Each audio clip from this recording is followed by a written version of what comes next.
This is Roger Hoover. Now, please be joined by the Director of Athletics for the University of Alabama, Greg Byrne. And Greg, roll tide, and it's an exciting day here at Alabama as we get to introduce a new baseball coach, Rob Vaughn. Yeah, it is an exciting day.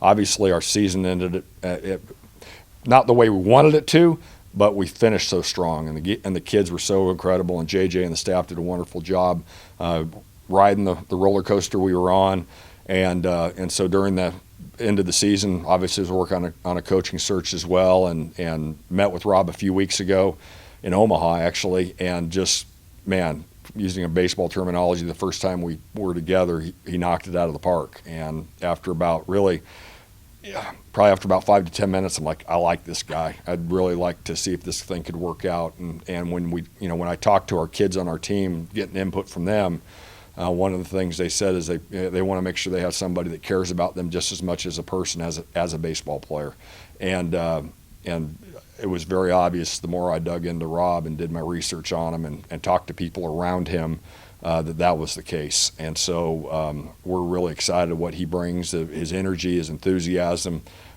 his knowledge of the game. And I think he's going to relate very well to our kids, recruit at a high level, and also put a really good product out on the field. We always hear about coaches kind of pitching their plan for what they want their program to look like when they're meeting with athletic directors. What was specific about the plan that Coach Vaughn had for this Alabama team? He talked as much about culture within the program as anything else. And one of the things he talked about was that there's going to, and I'm going to let him share the details of it when it's time, but he has the captain wear number 3. And it's because basically the 3 pillars of the program, and I'll let him go more into detail of what those are. But I was like, I've been around this a long time, and I've never really heard that before. I thought that was unique, and he was giving me the examples of the kids who wore that, what they're doing now. Like one of them's an Army Ranger. He mentioned that at his press conference, and that it doesn't always go to the best player on the team. It goes to the best leader on the team.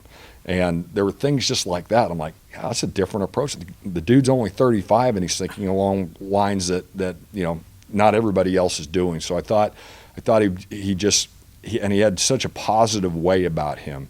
And one of the things I say sometimes to our entire department, positive attitude, energy, enthusiasm, it's contagious, just like a negative attitude. Lack of enthusiasm is contagious too. And I want to make sure we have coaches that are on the right side of that.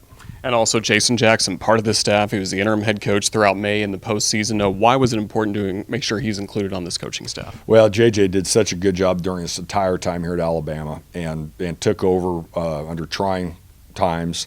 And just really stabilize the ship. And with his knowledge as a coach, his recruiting ties throughout the Southeast, as well as the country, and the credibility that he continues to bring for us, I thought was really important. He and his family really love Tuscaloosa. They love our university and these kids, and I was like, if we can find a way to make sure that he's a part of it as well. And Rob was the first one that brought it up to me. He said, man, if there's a way to keep JJ, I'd love that to be the case. And I said, well, let's see if we can do that, and we did. It's a really exciting day here at Alabama. Again, Rob Vaughn introduces the new head baseball coach. Greg, thank you so much for joining us. Roll Tide. Thanks, Roger. Roll Tide.